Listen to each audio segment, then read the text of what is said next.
वो इतना बड़ा इन्वेस्टमेंट कर सकते हैं, थोड़ा बहुत तो हम भी देख सकते हैं। टच दिखाना चाहिए। Yes, moon roof I think कि दिल्ली एनसीआर में is not a good thing. Puncture repair kit से याद आया सर, इसमें स्पेयर व्हील नहीं मिलता। हाँ, ये मैं एक नेगेटिव ही कंसीडर करूंगा, और मैंने 4 बार भी एडास यूज नहीं किया उसका। ओके तो अभी कंपनी बहुत नई है, तो अभी कोई एसेसरी अवेलेबल नहीं है उनके पास। ओके ये एक नेगेटिव है। हाँ। जो मैं बोलूंगा, हाँ, बॉटल रखने में कुछ प्रॉब्लम है। अगर आपके पास अपनी पार्किंग है आपके घर पे, तो आपको you try to avoid the DC charger जो बाहर लगे रहते हैं। ये जो है जो गाड़ी के साथ आया था, जी, गाड़ी के साथ जो आया था, इसकी रिक्वायरमेंट नहीं है वैसे। मैं फीचर में तो उसे 10 on 10 दूंगा, कंसीडरिंग द प्राइस। तो उसके माइंड में सबसे बड़ा कंसर्न रहता है रेंज। जी, कंपनी क्लेम। हेलो दोस्तों, welcome back to my channel. मेरा नाम है धीरेन्द्र रावत और आज हम एक ऐसी गाड़ी का ओनरशिप रिव्यू लेके आ गए हैं जिसका पूरा का पूरा ब्रांड इंडिया में नया सेटअप हुआ है। अब मैं बात कर रहा हूँ विनफास्ट की VF7।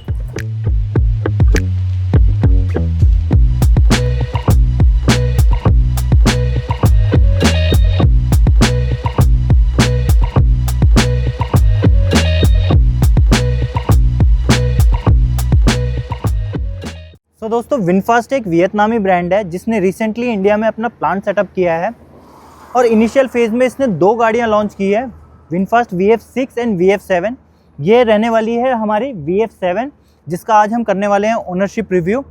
सो दोस्तों, अगर आप ये गाड़ी लेने का प्लान कर रहे हो या इस सेगमेंट की कोई इलेक्ट्रिक गाड़ी लेने का प्लान कर रहे हो तो ये वीडियो आपके लिए काफ़ी यूज़फुल हो सकती है, क्योंकि इस वीडियो में ओनर अपना एक्सपीरियंस शेयर करने वाले हैं। उन्होंने ये गाड़ी क्यों प्लान की और क्यों उन्होंने नए ब्रांड पे ट्रस्ट किया है, क्या क्या इसमें फीचर्स मिलते हैं और क्या इससे रिलेटेड वो प्रॉब्लम फेस कर रहे हैं।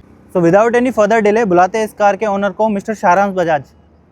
हाय Dhirendra ji, how are you? How are you? All good, all good. कैसे हो? बढ़िया। Firstly congratulation for the new car. Thank you so और मच। गाड़ी सच में बहुत अच्छी लग रही है। अभी मैं देख रहा था इसकी रोड प्रेजेंस जी, काफ़ी अच्छी निकल के आ रही है। Thank you so much. So गाड़ी की बात करने से पहले अपना एक शॉर्ट इंट्रो दे दो।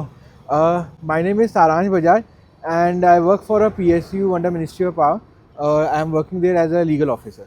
Great great. Sir, my first question is कि इंडिया में बहुत सारे ट्रस्टेड ब्रांड हैं। आपका टाटा हो गया, महिंद्रा भी अच्छा काम कर रहा है, टाटा महिंद्रा दोनों अच्छा काम कर रहे हैं। इसके अलावा BYD हो गया जी, MG भी काफ़ी इस्टेब्लिश है इंडिया में। जी।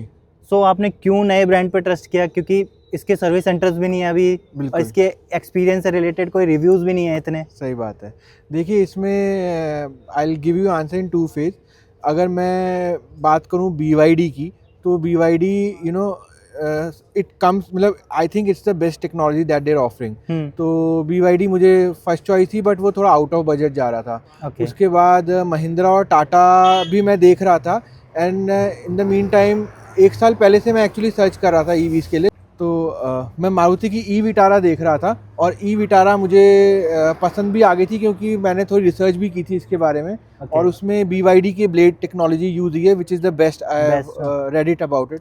तो उसमें मुझे लगा कि ये कर लेते हैं। तो इंसिडेंटली क्या हो रहा था कि मारुति के शोरूम ने इसको अनऑफिशियली मेरे लिए बुक भी कर दिया था in the name of grand Vitara. तो मैंने 4 महीने से बुकिंग करा रखी थी उसकी। अच्छा। बट E-विटारा की आपने बुकिंग करा रखी थी in the name of grand Vitara. अच्छा। वो अनऑफिशियली डीलर्स बुकिंग ले रहे थे। बट उसमें आज एज ऑन डेट भी it's not, price has not been revealed. तो फिर मुझे लगा कि इन द मीन टाइम मेरी वाइफ थी, वो सिलेक्ट सिटी वॉक मॉल में इसका डिस्प्ले लगा हुआ था इस कार का, तो वो देख के आई।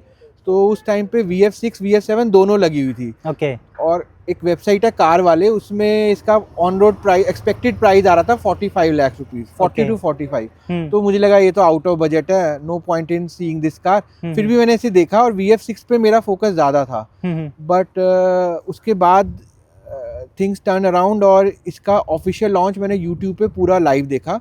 उस पे जब इन्होंने प्राइस रिवील किया तो आई वाज प्लेजेंटली सरप्राइज कि इतनी सस्ती इन्होंने निकाली है, 20 लाख समथिंग की।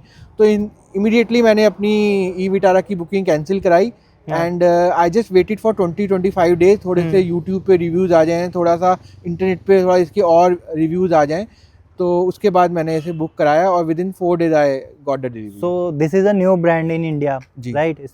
तो आपको थोड़ा सा डाउट नहीं हुआ कि यार लेनी चाहिए या नहीं लेनी चाहिए? उसके लिए मैंने रिसर्च की थी एक्चुअली, और मैंने ये देखा था कि जो यूएस में है इसका थोड़ा क्रिटिसिज्म तो था, यूएस जहाँ पे यूएस कनाडा में ऑलरेडी एस्टैब्लिश्ड ब्रांड है, बट इंडिया में इन्होंने बहुत अच्छा इन्वेस्टमेंट किया हुआ है और 1000 of crore they have invested in India, और they are not going to go से बड़ा प्लांट इन्होंने लगा रखा है। Yes absolutely. तो मुझे लगा जो कंपनी इतना इन्वेस्ट कर रही है तो they will not go away so easily, और they are here to stay. तो इसलिए मुझे लगा कि आई शुड, अगर वो इतना बड़ा इन्वेस्टमेंट कर सकते हैं, थोड़ा बहुत तो हम भी देख सकते हैं, ट्रस्ट दिखाना चाहिए। Yes. ग्रेट ग्रेट ग्रेट जी सर। अगर मैं बोलूं कि एक या दो फैक्टर कौन से ऐसे थे जिसमें आपने बोला कि आपने डिसीजन मेकिंग कर लिया था कि ये लेना है? मतलब जो सबसे मुझे इसका जो इम्प्रेसिव पॉइंट लगा ना, जो वेरिएंट वाइज इनका डिस्ट्रीब्यूशन ऑफ फीचर्स है, that is very thoughtfully done. आप कोई भी कार ले लीजिए, beat BYD, Mahindra, e Vitara का तो प्राइस अभी रिवील नहीं हो तो I can't say, base model में किसी में भी आपको 360 डिग्री कैमरा नहीं मिलेगा। इसकी this is a base model और इसमें 360 डिग्री कैमरा है। तो जो आपके मस्ट हैव फीचर्स हैं और गुड टू हैव फीचर्स हैं वो इसके अंदर आते हैं।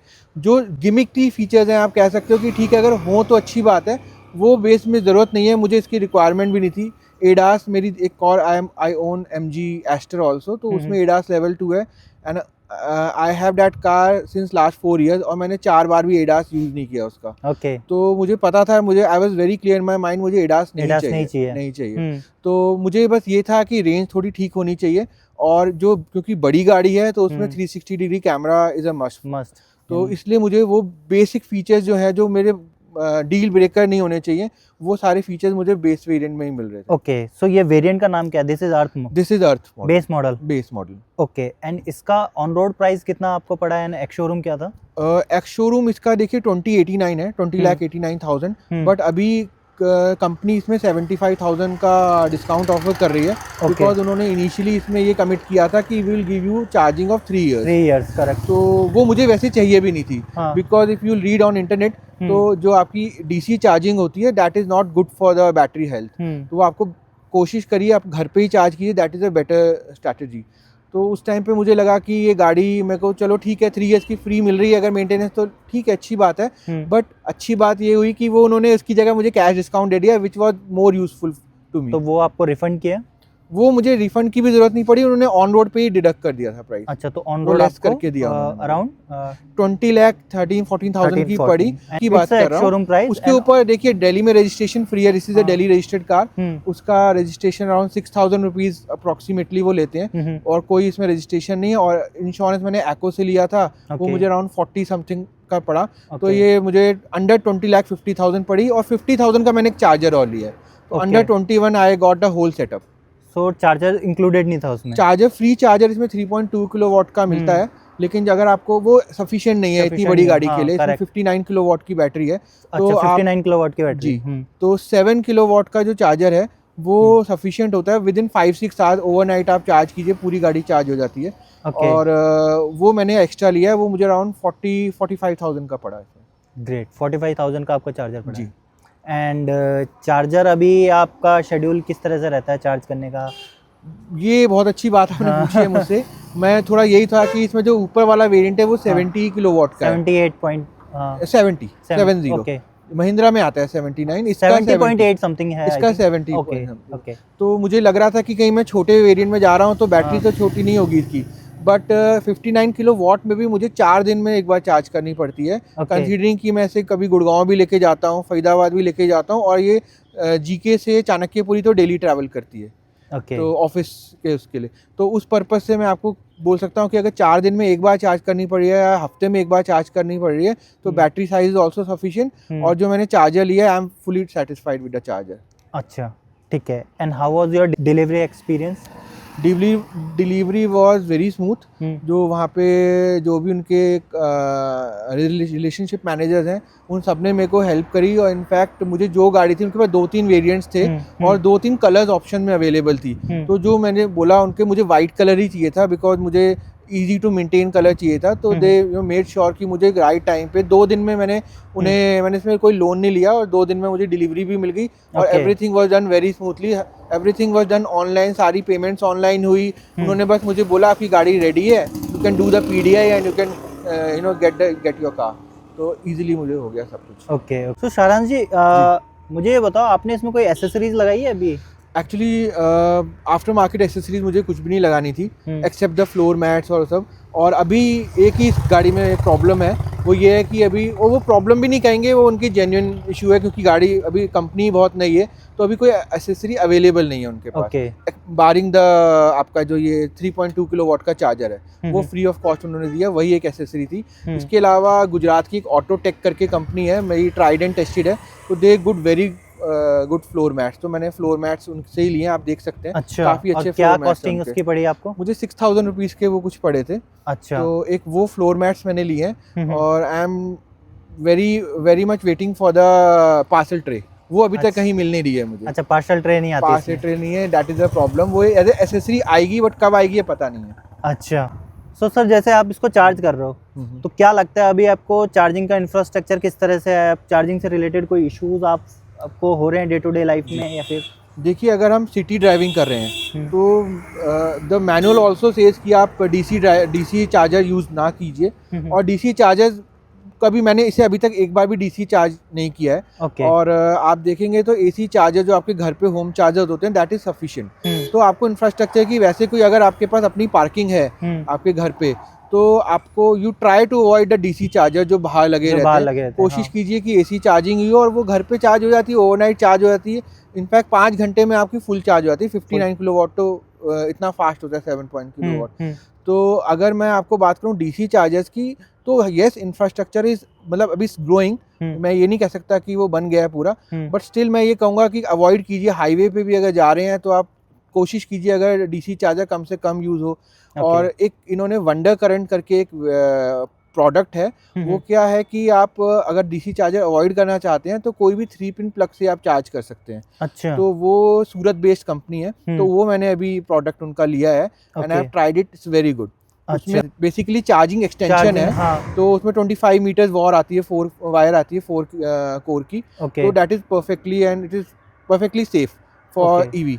तो वो जैसे आपने घर पे चार्जिंग का इसका वॉट बढ़ाया होगा, जो भी बढ़ाया होगा इंफ्रास्ट्रक्चर, या जिस तरह से सेटअप किया होगा, तो उसमें कोई चैलेंज आया? कोई वॉट बढ़ाने की जरूरत नहीं है। ऑलरेडी ये 3 सिंगल फेज चार्जर पे भी मीटर पे भी चार्ज हो जाती है, और 3 फेज मीटर पे भी चार्ज होती है। तो आपने कुछ एक्स्ट्रा वॉट नहीं बढ़ाया घर पे? कुछ भी 7 किलोवाट का ऑलरेडी मेरे घर पे चार्जर मीटर लगा ही हुआ था, वही सेम मीटर से ही कनेक्शन आ गया उसमें। तो आपने घर पे गए सीधे प्लग किया, राइट? बस प्लग किया, और 10 दिन लगे जो 7.2 बड़ा वाला जो चार्जर है वो लगने के, जिसका मैंने एक्स्ट्रा पे किया था। Okay, great. सो अब बात करते हैं कि जब भी कोई ईवी लेता है ना, तो उसके माइंड में सबसे बड़ा कंसर्न रहता है रेंज। जी। कंपनी क्लेम इट्स 532, इस वाले के लिए शायद 510, इसकी 438 है। 468 क्लेम रेंज है। ओके, 468 क्लेम रेंज है, बट आप ये मान सकते हैं कि आपको कितना मतलब रियल वर्ल्ड रेंज मुझे 350 टू 390 के आसपास आराम से दे रही है, और उसमें कोई इशू नहीं आ रहा है। और 390 दे रही है? 350 टू 390 डिपेंडिंग। मेरी वाइफ चलाती है तो वो 350 360 तक देती है। मैं थोड़ा सा लाइट पेडल यूज करता हूँ, तो मेरी आराम से 390 निकल जाती है। ओके। बट मुझे जो लगता है कि इसका जो एक्चुअल टेस्ट होगा वो जून जुलाई की समझ में होगा। 2 LFP बैटरीज जो होती हैं वो हीट रेसिस्टेंट होती है इन कंपैरिजन टू जो आपकी निकल बेस्ड बैटरी NMC's बैटरी हैं जो उनका यूज करता है। बट मुझे जो लगता है कि जून जुलाई में एक्चुअल टेस्ट होगा, कितना ये ड्रॉप होती है बैटरी रियल वर्ल्ड में, वो मुझे देखना है। सो आप बोल रहे हो 350 टू 390 के बीच में अभी दे रही है easily। अभी इसको आपने ये टेस्ट किया कि सिटीज में कितना दे रही है और हाईवेज में कितना दे रही है?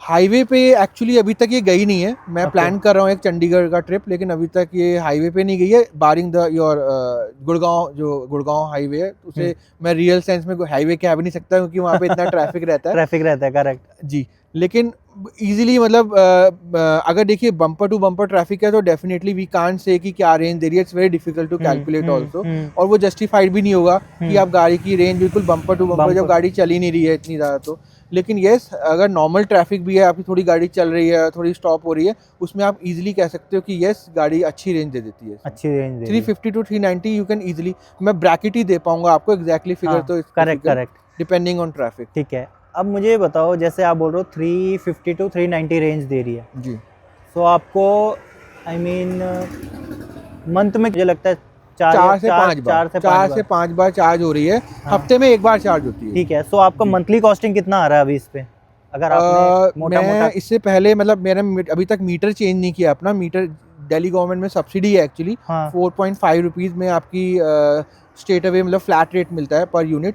तो मैंने वो नहीं चीज़ किया। अभी मेरा 6.57 रुपीज़ पर यूनिट के हिसाब से चार्जेस लग रहे हैं, तो ज़्यादा फ़र्क नहीं है। तो मैंने मीटर का हैसल नहीं लिया कि सेपरेट मीटर लगाऊं, तो उसी मीटर से चार्ज हो रही है। कंसीडरिंग दैट थिंग, इससे पहले मेरा बिल आ रहा था 7-7.5 हज़ार रुपये, अब मेरा बिल आ रहा है 10,000 रुपये। ओके। जिसमें अभी हीटर भी चल रहे हैं, छोटे बच्चे हैं घर में, हीटर गीजर भी भी। चल रहे हैं, गीज़र भी चल रहे हैं, तो बहुत ज़्यादा फ़र्क नहीं है। मुझे लगता है 1500 2,000 रुपये 2000 के बीच में यस, 1 रुपी पर किलोमीटर पर ये चल रही किलोमीटर है। आ रहा है। तो सारंश, आप बोल रहे थे अभी आप इसको कहीं ले नहीं गए, मतलब लॉन्ग ड्राइव जी, पे जी, कहीं, जी। अभी प्लान है कहीं जाने का?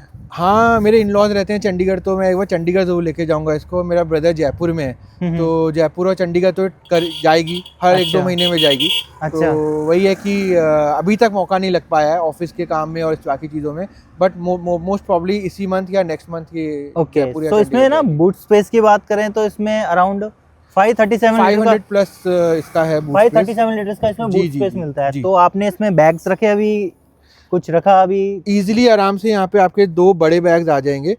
मैंने अपने ब्रदर को एयरपोर्ट ड्रॉप किया था, he was going out of country, तो उसके जो बड़े सूटकेसेस थे ईजिली इसके अंदर आ गए थे। ओके ये मैंने एक्स्ट्रा रखा हुआ है, इसका 3.2 किलोवाट का चार्जर, ये अंदर अदरवाइज फिट हो जाता है। ये जो है जो गाड़ी के साथ आया था, जी, राइट? गाड़ी के साथ जो आया था, इसकी रिक्वायरमेंट नहीं है वैसे। हम्म। ये वैसे अंदर भी चलाता है, अंदर भी स्पेस है इसमें। ओके।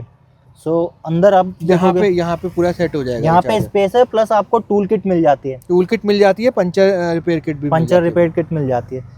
पंचर रिपेयर किट से याद आया सर, इसमें स्पेयर व्हील नहीं मिलता। हाँ, ये मैं एक नेगेटिव ही कंसीडर करूंगा। हाँ। स्पेयर व्हील मिलता है, लेकिन हाँ। एज ए एसेसरी मिलता है। देयर इज अ प्रोविजन कि आप इसमें स्पेयर व्हील लगा पाओ, ओके। लेकिन वो एज ए एसेसरी है, और वो एसेसरी अभी अवेलेबल नहीं है। सो स्पेयर व्हील अंडर बॉडी लगता है या फिर? नहीं, आपकी बूट के ऊपर ही लगेगा। हाँ। बट जो इसमें जो कवर दे रखा है उसके अंदर कंसील हो जाएगा वो। ओके। सो वो सेपरेटली आपको लेना पड़ेगा। सेपरेटली लेना पड़ेगा। फिर भी ठीक है, मतलब आजकल कंपनी थोड़ा कॉस्ट कटिंग के चक्कर में भी मुझे लगता है कि स्पेयर व्हील नहीं दे रही है। बट अगर आप इसके टायर्स देखेंगे तो दे आर वेरी थिक।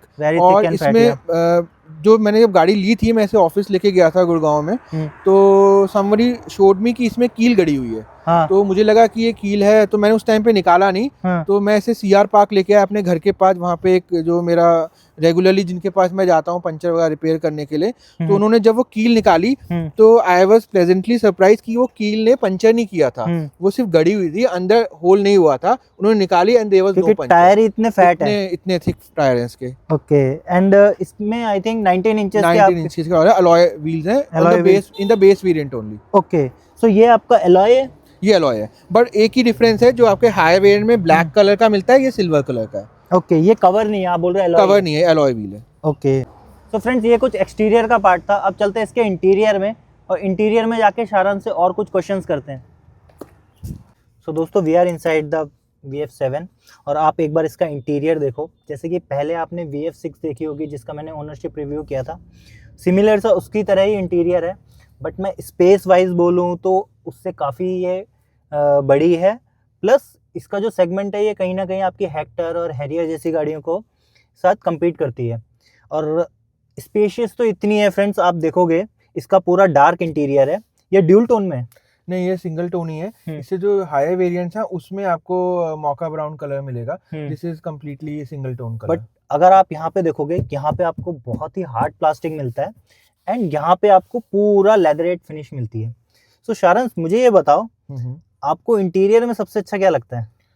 इंटीरियर में मुझे इसका सॉफ्ट टच बहुत अच्छा लगा। हाँ। और ये सॉफ्ट टच हाई रेंज में भी सेम ही सॉफ्ट टच है। ओनली थिंग इज कि उसका कलर कॉम्बिनेशन ज़्यादा बेटर है। बट उसके लिए मुझे I had to spend a few extra lakh rupees, तो मुझे लगा कि कोई मतलब नहीं है, तो मुझे ये the most value for money variant लगा इसका। ओके। सो इसके अर्थ के बाद आता है इसका विंड आता है। तो विंड ट्राई नहीं किया आपने? कि विंड मुझे अच्छी लग रही थी, थोड़े से फीचर्स और मिल जाते हैं। बट जैसे मैंने आपको पहले बताया कि जो डिस्ट्रीब्यूशन ऑफ फीचर्स है वो इन्होंने बहुत थॉटफुली किया है। तो बेस मॉडल में उन्होंने इतने अच्छा वैल्यू फॉर मनी प्रोपोजिशन दिया है कि आप मिडिल वेरिएंट या हायर वेरिएंट में 2 बार सोचोगे कि आपको जाना भी चाहिए कि नहीं जाना चाहिए। उसके अंदर मैं आपको बताता हूँ, कलर अच्छा मिल गया, ठीक है, वो आपका सिर्फ एस्थेटिक्स इंक्रीज कर रहा है, ठीक है। मून रूफ आई थिंक कि दिल्ली NCR में is not a good thing, मेरे पास MG है, वो मेरे पास प्रॉपर सनरूफ है, उसका बटन भी है, उसे आप खोल सकते हो, रोल बैक कर सकते हो, फिर इसमें फिक्स मूनरूफ आती है और उसमें कर्टेन लगाना है तो वो मैनुअल कर्टेन है। तो मुझे लगा भी शायद परचेज करना पड़ रहा है। परचेज अभी वो एज ए एसेसरी फ्री मिल रहा है, लेकिन उसकी कॉस्ट जो है मूनरूफ वाली वेरिएंट को लेने की वो 50,000 एक्स्ट्रा है, और मुझे वो नहीं चाहिए था। सेफ्टी इशू रहता है उसके अंदर, और जब आप इतने हैवी बिल्ड कार ले रहे हो तो वहां से ऊपर से आप अपनी सेफ्टी को कॉम्प्रोमाइज करना चाहोगे। फिर उसके अंदर ऐसा भी नहीं है कि आप उसको पूरा खोल सकते हो, वेदर का मजा ले सकते हो, वो फिक्स रूफ ही है, और वो आपको अगर मान लो गर्मी आ गई जून जुलाई में तो it's very difficult to bear that. तो इससे बेटर मुझे लगा कि मैं अर्थ वेरिएंट लूं। और दूसरा जो जो इसके अंदर आप मैं बोलूंगा वो हाई वेरिएंट में जो फीचर्स हैं विच आई डिडंट फाइंड कि मुझे वो चाहिए, मुझे एडास नहीं चाहिए था, वो उसके अंदर है। और मुझे बेस वेरिएंट में एडास मतलब मैंने I save may be a couple of lakh rupees on that. और तीसरी चीज है इलेक्ट्रिक टेलगेट, वो भी मुझे लगता है कि गिमिक है, ऐसा कुछ नहीं है कि आप इलेक्ट्रिक टेलगेट, ये मैनुअल टेलगेट है, हाइड्रोलिक है, कोई इशू इसमें नहीं आ रहा है मुझे। तो ये 2-3 फीचर्स उसके अंदर एक्स्ट्रा है। इसके अलावा एक वायरलेस चार्जर उसके अंदर एक्स्ट्रा है। वायरलेस चार्जर भी मुझे लगता है कि नॉनसेंस थिंग, क्योंकि वायरलेस चार्जर जो होता है आपका वो स्लो चार्जिंग करता है, ठीक है। और इसमें 90 वॉट का यहाँ पीछे आपको चार्जर दिया हुआ है। मेरे ख्याल से मेरा आईफोन उसमें आधे घंटे में फुल चार्ज हो जाता है। अच्छा। तो कोई मुझे लगता नहीं कि वायरलेस चार्जर, बट मैंने देखा जनरली वायरलेस चार्जर भी होता है ना, तब भी लोगों की केबल लगाई रहती है। एग्जैक्टली उसके लिए मैं आपको बताता हूँ, वो इसमें उल्टा है। इसमें क्या है कि आपका वायरलेस चार्जर तो अब नहीं, इसमें वायर्ड चार्जिंग है, बट एंड्रॉइड और एप्पल कारप्ले इसमें वायरलेस है। और आप जनरली देखेंगे, आपको कहीं ट्रैवल कर रहे हैं, बाहर कर रहे हैं, तो आपको एंड्रॉइड एप्पल कारप्ले जो है वो आपको विदाउट वायर चाहिए होगा, क्योंकि वो आपको कंटिन्यूअसली यूज करना है। लेकिन चार्जर तो है आपका, अगर फोन की बैटरी डाउन हुई तभी आपको चार्ज करना है, तो एक केबल रख लीजिए, उसे निकालिए और चार्ज के लिए व्हेनेवर द नीड अराइज, तो अदरवाइज कोई रिक्वायरमेंट नहीं है। तो मुझे लगता है कि इस पर्पज से जो इसके जो डिस्ट्रीब्यूशन ऑफ फीचर्स हैं, जो बेस मॉडल में जो चीज होती है, बड़ी गाड़ी है, आपको you can't live without a 360 degree camera, वो इसके अंदर वो दे रहे हैं। 7 airbags in the base variant only, you are getting it. तो जो गुड टू हैव फीचर और जो मस्ट हैव फीचर्स हैं वो आपको बेस वेरिएंट में ही मिल जाते हैं। ओके। सो अब मुझे ये बताओ कि इसका एक ऐसा फीचर है जो आप रेगुलर सबसे ज्यादा आपको फेवरेट है या जो आप यूज करते हो? 360 डिग्री का मैं कहूंगा, क्योंकि उसमें सबसे अच्छी बात ये होती है कि आपको, क्योंकि मैं साउथ दिल्ली में रहता हूँ, वहाँ पे पार्किंग की प्रॉब्लम रहती है, और आपको कहीं गाड़ी निकालनी है, तंग गली है, तो 360 degree camera is very very very useful. जी। लेकिन इसमें साइमल्टेनियसली वो ईवीज की, जनरली ईवीज की प्रॉब्लम है, ई विटारा में ये प्रॉब्लम नहीं आएगी। वो ये है कि इसका सब कुछ टच स्क्रीन बेस्ड है, बटन सिस्टम जो होते हैं वो ज्यादा बेटर होते हैं। I personally am a fan of button system. मैं अगला क्वेश्चन यही पूछने वाला था, क्योंकि सब इसमें आपको 12.9 इंचेस की ये स्क्रीन मिलती है, जी। एंड सारा कंट्रोल आपको यही इसी स्क्रीन पे ही मिलता है, सारा कंट्रोल। इनफैक्ट आपको एमआईडी डिस्प्ले नहीं मिलती है फ्रेंड्स, इसमें आपको एचओडी मिल जाती है, जो कि आपका काम इजी कर देती है। बट कहीं ना कहीं ये डिस्टरबेंस क्रिएट करता है आपको कि भाई मुझे शिफ्ट करना है, यहाँ पे देखना कोई डिस्टरबेंस अदरवाइज क्रिएट नहीं होती है। सिर्फ एक चीज है, क्योंकि आप एज ए टाइम पासेस 10 दिन 20 दिन के बाद आपको बिल्कुल आप अडेप्ट कर जाते हो उसके सॉफ्टवेयर के साथ। लेकिन एक ही चीज है कि जब ऐसी कहीं जाए, मेरे जैसे MG है, उसमें एक बटन है कि जैसे हम कहीं तंग गली से जा रहे हैं तो उसके ORVMs को फोल्ड करना है तो आप बटन से कर दीजिए। इसमें 2-3 बटन दबा के आप, वो आपको कहीं डिस्ट्रैक्ट करता है, बट वो चीज भी आप तभी करते हो जब आपकी 20 से स्पीड नीचे है, हाईवे पे तो आप वो यूज करोगे नहीं। तो ठीक है, वो अगर बटन होता तो ज्यादा बेटर होता, बट ऐसा नहीं कि it will be a deal breaker for you. Okay. और इसमें ना जो एसी के कंट्रोल्स हैं वो भी आपके टच में, तो वो डिस्ट्रैक्शन नहीं करेगी। आप 5-10 दिन में आप इतना इजी हो जाएगा आपके लिए कि आपको मतलब बिना देखे भी आपको पता है कहाँ पे हैबिचुअल हो जाओगे। इनफैक्ट फ्रेंड्स, अगर आप देखोगे जो इसके एसी के कंट्रोल्स हैं और सारे कंट्रोल्स हैं वो फिक्स्ड है यहाँ पे, राइट जी। वो स्टिक हैं, वो मूव नहीं करते हैं। बाकी स्क्रीन आपकी पूरी यहाँ पे है, ये सारा आपका स्क्रीन का पैनल हो जाता है। और ये वाला जो है आपका MID के कंट्रोल्स है, जहाँ पे आपको रेंज, आपकी स्पीड, ये सारी डिटेल्स देखने के लिए मिल जाती है। इसमें क्रूज कंट्रोल आता है? बेस मॉडल में क्रूज कंट्रोल नहीं आता, अडैप्टिव नहीं आता, नॉर्मल क्रूज कंट्रोल आता है, अडैप्टिव क्रूज कंट्रोल नहीं आता जी। अब बात करते हैं फ्रेंड्स इसके टच की, तो इसका टच रिस्पॉन्स कैसा है, आपने यूज किया होगा इसे?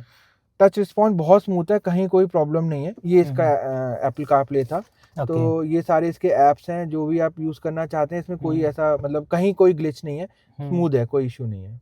इनफैक्ट मुझे भी जी। स्मूथ लग रहा है, कोई ऐसा ग्लिच लग नहीं रहा है। जी। कभी हुआ है इसमें ऐसे कि टच काम नहीं कर रहा, कुछ इस तरीके का? नहीं, नहीं, कभी ऐसा कुछ नहीं हुआ। अच्छा। एप्पल कारप्ले का जो है एक बार हैंग हुआ था जब मैं नेविगेशन कर रहा था, बट वो भी मतलब मुझे लगता है कि कारप्ले का सॉफ्टवेयर का कोई इश्यू था कि वो मैं जब चला रहा था तो उसमें प्रॉब्लम आई थी, बट अदरवाइज़ जो as a system as a whole है, जो ये सब इसके हैं, ये कभी कुछ हैंग नहीं हुआ इसमें। ओके।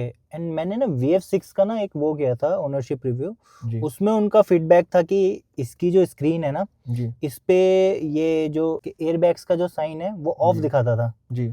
तो आपके साथ कुछ ऐसा हुआ है? ये वो ग्लिच था या क्या था वो? उसके लिए जी धीरेन जी मैं आपको थैंक यू बोलूँगा, क्योंकि वो वीडियो देख के मैंने ये कार ली थी और उस अच्छा। वीडियो में मैंने देखा था कि एक इस तरह का ग्लिच आ रहा है, तो when I went to the showroom, तो मुझे 2-3 गाड़ियाँ वहाँ पे दिखी और सेम व्हाइट कलर में सेम वेरिएंट था, तो I had a option to choose. तो उसमें से एक गाड़ी में वो ग्लिच मुझे दिखा था। अच्छा। तो मैंने वो वाली गाड़ी फिर नहीं ली और मैंने फिर जब पीडीआई करी तो जिस कार में कोई ग्लिच नहीं था, कुछ नहीं था, मैंने वो वाली कार ली और दिस वाज़ द कार। तो इसमें जब से मैंने ली है कोई एयरबैग का इशू नहीं आया, कोई और ग्लिच नहीं आया, कंप्लीटली जैसे बिल्कुल स्मूथ है, कोई इशू नहीं है। Great, great, great. एंड सारांश, अब मुझे बताओ कि परफॉर्मेंस कैसी है इसकी यार?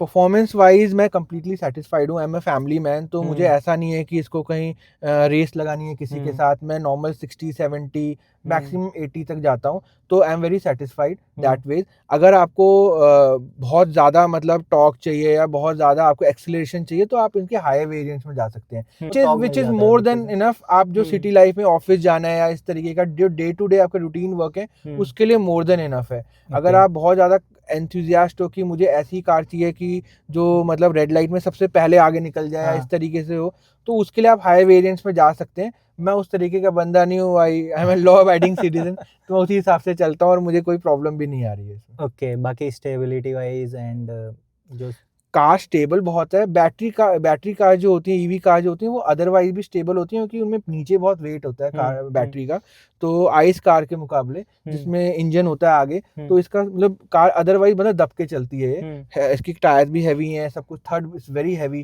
तो उस वाइज से मैं ये कहूँगा कि स्टेबल कार है, हैवी कार है, आप कॉन्फिडेंट फील करते हो रोड पे। Okay, this is front wheel drive right? Front wheel drive. अच्छा, सस्पेंशन क्वालिटी कैसे है? स्टिफ है या फिर? सस्पेंशन इसकी बहुत अच्छे हैं। मैं थोड़ा बोलूँगा कि मिडिल और मीडियम और स्टिफ के बीच में है ये, बट कोई प्रॉब्लम नहीं आती छोटे-मोटे माइनर गड्ढों में, बिल्कुल कोई absolutely you feel nothing. Okay, okay, great.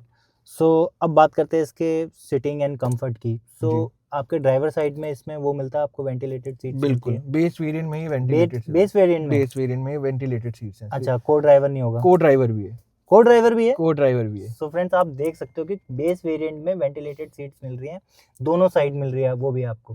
Plus आपको इलेक्ट्रिकल एडजस्टेबल सीट्स मिलती है इसमें। इलेक्ट्रिकल एडजस्टेबल खाली ड्राइवर के लिए है, को ड्राइवर के लिए नहीं है। वो विच इज गुड राइट। हाँ, जी। कंफर्ट वाइज बोलूँ तो मुझे अभी मेरी हाइट है 5'11", तो मुझे ऐसा कोई चैलेंज नहीं आने वाला है और कंफर्ट मेरे को काफ़ी सही लग रहा है इसका। बेस वेरिएंट में हालांकि होता है कि थोड़ा सा कंफर्ट कम होता है, बट नहीं, मुझे ये काफ़ी कंफर्टेबल लग रही है। कुशनिंग इसकी काफ़ी अच्छी लग रही है। बिल्कुल। इनफैक्ट थाई सपोर्ट भी इसमें ठीक ठाक मिलता है, अच्छा खासा मिलता है। जी। सो विनफास्ट VF6 में क्या था कि पीछे वाली जो रेयर सीट थी ना, उसमें थोड़ा सा थाई सपोर्ट का इशू था और थोड़ा सा रिक्लाइन एंगल का भी इशू था। जी। इसमें ऐसा कुछ इशू है? इसमें ये चीज़ को उन्होंने they have taken it properly, और इसमें रिक्लाइनर 3 स्टेज के रिक्लाइनर दिए हुए हैं इन्होंने पीछे, और स्पेस भी आप देख सकते हैं, काफ़ी स्पेस है इसके अंदर पीछे, तो उसमें आपको कोई प्रॉब्लम नहीं आएगी। हालांकि मेरी फैमिली में मैक्सिमम हाइट 5'7", 5'8" तक ही जाती है, और अभी छोटे बच्चे हैं, बट स्टिल इसमें वो आराम से इधर से उधर जंप कर सकते हैं, काफ़ी स्पेस है इसके अंदर। अच्छा। इनफैक्ट मेरी वाइफ ने ये चूज़ करी थी कार, मैंने ऐसे बताया आपको, मॉल में उन्होंने देखी थी खड़ी हुई। उस टाइम पे मुझे लगा कि नहीं, ये तो बहुत महंगी गाड़ी होगी, ये तो चलो ऐसी देखने वाली बात है, आप चलते हो तो BMW भी देख लेते हैं, Audi, but we being from a middle class family, हम ये नहीं सोच सकते कि ठीक है मर्सिडीज खरीद लेंगे चलती हुई गाड़ी। तो उस टाइम पे मुझे लगा था, but I am very happy today कि मैं इतनी इस प्राइस पे इस टाइप की गाड़ी ले पाया, जो इतनी बड़ी भी है और इतनी अच्छी भी है और लग्जरी फील भी देती है। ओके, तो कंफर्ट वाइज उनका फीडबैक कैसे था? They are very very happy with the car. Okay, and जैसे आप बोल रहे हो कि क्योंकि ये नया ब्रांड है राइट, जी, मैं अभी इसको देख रहा था, रोड प्रेजेंस इसकी काफी सॉलिड लग रही थी, खास करके जी। पीछे से। जी। ठीक है, तो किसी ने रिएक्शन दिए हैं आपको कि ये गाड़ी कौन सी है? नहीं, मेरे ऑफिस कलीग्स जो हैं वो हाँ। They are very happy to see the car. Hmm, तो सभी लोग कह रहे थे कि बहुत अच्छी गाड़ी है। हाँ, और रोड पे भी जब गाड़ी चलती है तो लोग मतलब हेड टर्नर कार तो है ये। हाँ, हाँ, तो लोग देखते हैं कि कौन सी रेड नया लाइट ब्रांड में आया रुक है। के कई यस बार, यस हाँ, यस, वो चीज़ वो आपको फील आता है कि हाँ ठीक है। और एक ह्यूमन टेंडेंसी है कि ये जो एलिमेंट ऑफ यूनिकनेस होती है कि आप सबकी अलग गाड़ी है कुछ, अलग गाड़ी है कम से कुछ। कम वो आपको ये 1 साल तक तो देने वाली है। जी। ओके। एंड इसके अलावा फ्रेंड्स, अगर मैं इसके हेडरूम की बात करूं तो अच्छा खासा डिसेंट साइज का आपको हेडरूम मिलता है, लेग रूम भी अच्छा खासा मिलता है। इनफैक्ट अगर मैं आपको रेयर की सीट्स दिखाऊं तो रेयर पे मेरा फ्रेंड बैठा है, उसका आप हेडरूम चेक कर सकते हो, एक अच्छा खासा हेडरूम मिलता है। इनफैक्ट अगर आप लेग रूम भी देखोगे, लेग रूम भी अच्छा खासा मिलता है। और प्लस पॉइंट ये है कि थाई सपोर्ट इसमें काफ़ी अच्छा है सारांश, राइट? जी। क्योंकि VF6 में थोड़ा थाई सपोर्ट पीछे से थोड़ा कम था। और नी रूम तो आप देख लो कितना स्पेस बच रहा है पीछे, क्योंकि ये बड़ी गाड़ी है। VF7 टाटा हैरियर और MG हेक्टर जैसे कि उस लेवल की गाड़ी है, तो स्पेस इसमें काफ़ी डिसेंट मिल जाता है। तो आपको हेड रूम, लेग रूम और नी रूम, थाई सपोर्ट से रिलेटेड कोई चैलेंज नहीं होने वाला है। सो सारांश, ये तो था चलो पॉजिटिव। जी।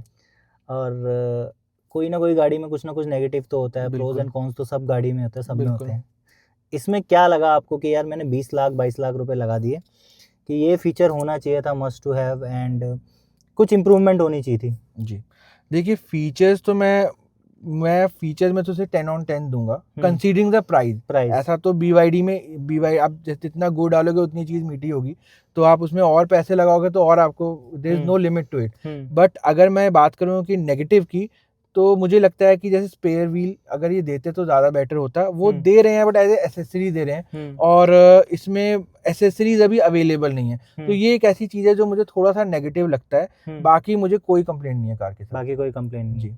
ओके। अगर कोई न्यू बायर है, जी। ठीक है, जिसको ज़्यादा मतलब फैंसी टेक्नोलॉजी नहीं चाहिए, उसको जी। एक इंफोटेनमेंट सिस्टम चाहिए और थोड़ा बहुत फ्यूचरिस्टिक लुक्स की कार चाहिए, जी। म्यूजिक सुन ले, ठीक है, जी। और स्पेस थोड़ा जी। फैमिली के लिए अच्छा स्पेस है, जी। तो उसको ये बाय करनी चाहिए या नहीं बाय करनी चाहिए? What you recommend? बिल्कुल आंख बंद करके बाय करनी चाहिए। मैंने 1 डेढ़ महीना हो गया, मुझे कोई ग्लिच भी नहीं आया है, कोई गाड़ी में प्रॉब्लम नहीं आ रही है। अगर आप ईवी के शौकीन हैं तो ये आपको it's worth considering this car. और ये ज़रूर मैं बोलूँगा कि इस गाड़ी में आपको वो बॉक्सीनेस नहीं मिलेगी जो आपको हैरियर या उस सब में मिलती है। तो अगर आपको क्रॉस ओवरिश से कोई मतलब प्रॉब्लम नहीं है तो ये गाड़ी इस value for money. Yes, value for money का। ओके। एंड स्पेस वाइज भी इसमें मुझे लगता है कि कोई इशू नहीं आने वाला है। जो एक्स्ट्रा स्पेस होते हैं यहाँ पे जी। भी आपको 2 कप होल्डर मिल जाते हैं। इनफैक्ट जी। यहाँ पे भी एक स्पेस है। एंड यहाँ पे आपको वायरलेस चार्जर तो नहीं मिलता, बट आपको स्पेस मिल जाता है फ़ोन होल्ड करने का। इसके अलावा डोर्स पे भी आप देखोगे तो डोर भी आप यहाँ पे मेरे ख्याल से 1 लीटर की बोतल रख सकते हो, राइट सारांश? बॉटल रखने में ये एक नेगेटिव है जो मैं मिस कर अच्छा। गया। हाँ। हाँ, इसमें जो हम 1 लीटर की बॉटल रखते हैं वो हाँ। इसमें नहीं फिट बैठती नहीं है। फिट बैठती? हाँ, तो ये एक नेगेटिव है हाँ। जो मैं बोलूँगा। हाँ, बॉटल रखने में कुछ प्रॉब्लम है इसमें। बाकी इसमें सेफ्टी वाइज तो अभी रेटिंग इसकी नहीं आई है। बट इसके डोर्स फ्रेंड्स अगर आप देखोगे काफ़ी हैवी है, मतलब इनफैक्ट मूव करने में भी प्रॉब्लम हो रही है। तो जैसे आपके कोई फैमिली में बैठता है, बच्चा बैठ रहा है, थोड़ा लगता है कि यार थोड़ा जोर लगाना पड़ रहा है। हाँ, जोर तो लगाना पड़ता है इस गाड़ी में, बट ये मैं से पॉजिटिव कंसीडर करूंगा rather than negative. Yes, because in fact इसके अंदर VF6 में ये चीज़ नहीं आती है, VF7 में है कि सेफ्टी को उन्होंने बहुत ज़्यादा इन्होंने मतलब रखा है ऊपर, क्योंकि 7 एयरबैग्स भी आते हैं। 7 एयरबैग्स तो हैं। और आप अगर इतना आपको ध्यान रखना पड़ता है कि अगर आप बैक पे सीट बेल्ट नहीं लगाएंगे बैक सीट्स पे भी, तो गाड़ी में अलार्म बजता रहेगा। तो बैक सीट में भी दिस कार इंसिस्ट कि आप सीट बेल्ट लगा के चलिए। तो वो चीज़ है, तो विच आई से कि ठीक है, कभी कभी आपको लग सकता है, इरिटेट हो सकते हो, बट वो चीज़ बहुत इंपॉर्टेंट है एक्चुअली में, कंसीडरिंग कि यू हैव किड्स और वो सब। जनरली होता क्या था कि कई कार्स में भी ऑलरेडी ऐसे फीचर्स आते हैं, राइट? बट उसमें पीछे आपने सीट में कोई सामान रखा है तो उससे भी वो बीप स्टार्ट हो जाता था। ऐसा कुछ इसमें है? मेरी MG में ये प्रॉब्लम आती है। उसमें जो है कि अगर आप थोड़ा सा सामान भी रख लें, उसमें वेट सेंसर्स होते हैं, तो वो अगर आप रखते हैं तो वो बीप करना शुरू कर देती है। बट ये कार में ऐसे कुछ सामान रखते हैं तो इट रिकॉग्नाइजेस कि ठीक है, ये इसके इतने केजी से ऊपर का नहीं है, तो वो बीप नहीं करता है। ओके, ठीक है। सो अब इसमें ना एक और मैं नेगेटिव देख रहा था इसका इंटरनेट में। इसमें ना आपको पुश स्टार्ट बटन नहीं मिलता है, जी आप डायरेक्टली एंटर करते हो और जी रेस पे लगाते हो और गाड़ी स्टार्ट हो जाती है, राइट? जी। उससे इससे क्या मतलब आपको क्या ये कोई बहुत प्रॉब्लम? सब्जेक्टिव चीज़ है, मुझे इसमें कोई कोई प्रॉब्लम नज़र प्रॉब्लम नहीं नहीं, आती है। हाँ। तो आपको बेसिकली गाड़ी बटन की जगह आप अपने जो आपकी जो की फॉब होती है, जिससे आप ऑन लॉक अनलॉक करते हो, उससे ही ऑफ हो जाती है, उससे ही ऑन हो जाती है। आज अभी मैं इसे ऑफ करना चाहता बट हूँ, मैं इनफैक्ट उसके लिए भी आपको मोड्स में डालना पड़ेगा नहीं नहीं पहले। नहीं, आप यहाँ से लॉक कीजिए, अपनी जो कीज़ हैं इसकी, हम्म, इसको लॉक करेंगे, गाड़ी ऑफ हो जाएगी। तो वो ओके कोई इशू नहीं है उसके अंदर। तो ये it will take some time, तो ये गाड़ी ऑफ हो जाएगी थोड़ी देर में, okay. But it takes some time. तो ऐसा कोई रिक्वायरमेंट नहीं है कि आप गाड़ी को ऑफ करने के लिए आपको बटन की रिक्वायरमेंट है, मतलब वेरी सब्जेक्टिव हो सकता है कि वो थोड़ा actually conventional way of thinking है, तो इसलिए लोगों को लगता है, लेकिन आप हैबिचुअल भी नहीं है लोग अभी यस थोड़ा। 15-20 दिन में आपको आइडिया लग जाएगा कि उसमें कोई ऐसा इशू नहीं है। सो आप एंटर करते हो, एंटर करते ही आप मोड लगाते हो और रेस देके स्टार्ट कर देते हो, यस राइट? Yes yes. ठीक है, तो मुझे ये बताओ कि स्टार वाला किस चीज़ का है? ये एक्चुअली इसका मोड सिलेक्टर है। अगर आप इसको इको से स्पोर्ट्स मोड या स्पोर्ट्स नॉर्मल मोड में चेंज करना चाहते हो तो इस बटन से कर सकते हो, अदरवाइज वो स्क्रीन से भी कर सकते हो। बाकी ये आपका न्यूट्रल हो गया, रिवर्स हो गया, ड्राइव मोड हो गया। यस। ठीक, बाकी इसमें ज्यादा कोई ऐसे बटन्स भी नहीं है, ज़्यादा एक्स्ट्रा कुछ है ही नहीं, ज़्यादा कुछ नहीं है। इनफैक्ट जो मिनिमलिस्टिक है। पी जो है ये दो काम करता है, ये पार्किंग भी है और ये इलेक्ट्रॉनिक पार्किंग ब्रेक भी लग जाती है इससे। तो अच्छा, आप पी मोड पे करेंगे तो पार्किंग मोड पे भी लग जाएगा और पार्किंग ब्रेक भी लग जाएगी। ब्रेक भी लगी, इसमें ऑटो होल्ड भी आता है। ऑटो होल्ड भी आता है। वाह। इसके अलावा फ्रेंड्स यहाँ पे भी देखोगे तो यहाँ पे भी आपको हैजार्ड लाइट का मिल जाता है, प्लस यहाँ पे भी कंट्रोल्स मिल रखे हैं, आपको वॉल्यूम अप डाउन कर सकते हो। और सॉकेट की बात करूँ तो यहाँ पे सी टाइप आपको पोर्ट मिल जाता है, यूएसबी पोर्ट मिल जाता है। ये पीछे भी दोनों मिलते हैं, यूएसबी हैं, पीछे सी टाइप है। पीछे सी टाइप है, अच्छा ये दोनों यूएसबी हैं, करेक्ट। और पीछे आपको सी टाइप मिल जाता है, रेयर में भी आपको एसी मिल जाता है। और यहाँ पे भी आपको कुछ एक्स्ट्रा स्पेस मिल जाती है जिसमें आप अपना फ़ोन रख सकते हो, राइट? ठीक है, जैसे कि अभी आपने रिसेंटली ली है तो आपने सर्विस अभी कराई नहीं होगी। नहीं नहीं, इसमें ईवी का तो अच्छी बात यही है, इसकी फर्स्ट सर्विस 12,000 किलोमीटर में है। अच्छा, 12,000, 24,000, 36,000 okay, which is free for 3 free, years. हाँ 36,000 किलोमीटर तक इसकी हाँ। वैसे भी सर्विस फ्री है, बट इसमें तो आपको 6 मंथ में आप कराओगे may be first yes service. Yes, और सर्विस में भी ज़्यादा कुछ रहता नहीं है, सॉफ्टवेयर अपडेट ही होता है इसमें। ज़्यादा कुछ नहीं है, क्योंकि ना इसमें ऑयल इंजन ऑयल डलना है, हम्म, ना कुछ डलना है। जो उनकी बेसिक सर्विस होगी वही होगी। That is Okay. Why maybe they are offering it free for 3 years. हाँ। और सर्विस से रिलेटेड आपने इसके कुछ इंटरनेट में कुछ देखे थे कि बाहर कैसे सर्विस है, कैसे ये प्रोवाइड कर रहे हैं एक्सपीरियंस? मुझे वो तो मैंने नहीं देखा है, और वो एक चीज़ है जो टेस्ट करना बाकी है विनफास्ट के साथ। बट उन्होंने प्रोडक्ट अच्छा बनाया, तो मुझे लगता है आफ्टर सेल भी अच्छी देंगे, आफ्टर सेल सर्विस भी। तो let us hope for the best. Great. तो फ्रेंड्स ये था विनफास्ट VF7 का ओनरशिप रिव्यू। शारांश ने काफ़ी अच्छे से हमें पॉजिटिव भी बताया, नेगेटिव भी बताया, अपनी रिकमेंडेशन भी दी। So thank you so much Sharansh. Thank आप you, कुछ धीरेन। बोलना चाहोगे हमारे यूजर्स के लिए? मैं ये बोलना चाहूँगा कि इन्होंने मेरी तो बहुत हेल्प की है पैसिवली, क्योंकि मैंने इनका वीडियो देख के गाड़ी देखी थी। और मैं चाहूँगा कि आप लोग इनकी वीडियो को सब्सक्राइब कीजिए और फॉलो कीजिए। मुझे लगता है, देखिए, ईवी लेने का that is the future of the automobile industry. और अगर आप ईवी लेते हैं तो आप अपना पैसे तो बचा ही रहे हैं, बट क्लाइमेट में भी कहीं ना कहीं कंट्रीब्यूट कर रहे हैं। तो I think you should go for an EV. Great great, thank you Sharansh, thank you so much for your time. Thank you. So friends ये था विनफास्ट VF7 का ओनरशिप रिव्यू। आई होप आपको ये वीडियो पसंद आई हो, और जब आप इस सेगमेंट की कोई गाड़ी लेने का प्लान कर रहे हो या यही गाड़ी लेने का प्लान कर रहे हो, तो आई होप इस वीडियो से आपको कुछ हेल्प मिली हो। सो फ्रेंड्स, अगर आपको ये वीडियो अच्छी लगी हो तो आप लाइक कर देना, शेयर कर देना। अगर आपको हमारा कंटेंट अच्छा लगता है तो आप सब्सक्राइब भी कर सकते हो। तब तक के लिए thank you so much for watching this video. Bye bye, take care.